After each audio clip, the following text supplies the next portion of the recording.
It started back in around 1992.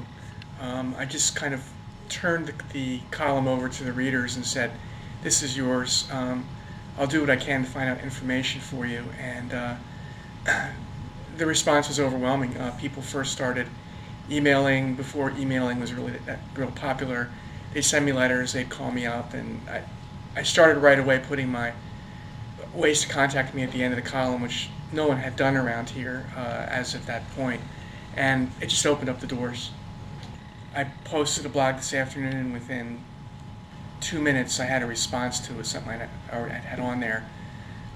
With this RSS hookups that people have, I guess they're linked to it pretty quickly.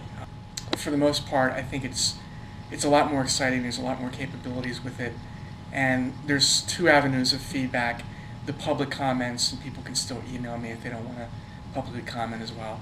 Trader Joe's, that is just, I just came from my desk and had an email about that again. I've probably had hundreds of those. And for people who don't know what that is, it's a kind of an eclectic type of grocery store that spun out of the Aldi group, and it's a fun place to shop, and it has a lot of unique groceries and other products in it. Apparently people just instantly fall in love with it in a Wegmans sort of way, and that's probably the biggest thing that people want here. As far as upstate, I would say probably Albany is a little bit more ahead with some things. They're getting an LL Bean store, Cheesecake Factory. They're a little bit ahead. Rochester, to some extent, because of the Wilmerite group, which used to have malls here. Things have been really held up here because of the Destiny Project, the proposed Destiny Project. As far as the South, there's no comparison. There's a lot more development really from Pennsylvania straight down toward Florida. My job is to stay neutral in it, and I try to. But I'm also a resident of this area too, and I raised a family here, and of course you develop opinions as well. I don't think Destiny is going to go forward. I'm not real confident the carousel expansion is going to go forward.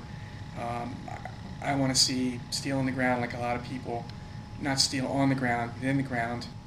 I was optimistic at first. I got caught up in the fervor like a lot of people do and did, but it's been 10 years and we haven't seen anything yet. For it to do something beneficial to shopping around here, they'd have to bring in something with a wow factor.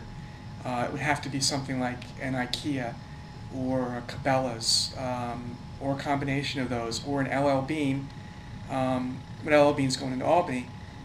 If you just bring in the same retailers that we have here, it's going to be parasitic. It's going to feed off of the other stores that are already here. If you bring a Dixon, it's going to affect the Dixon Camillus and maybe the Dixon DeWitt. There's got to be wow factor, but there's not a lot of things out there that are wow enough. 10 years ago, the Target wasn't here, and a lot of retailers were waiting to see what would happen with Carousel Center and with the Destiny when that name came out. They couldn't wait any longer. They had to come into this market, and they came into the suburban shopping centers first. So there's not a lot left as far as the wow factor goes.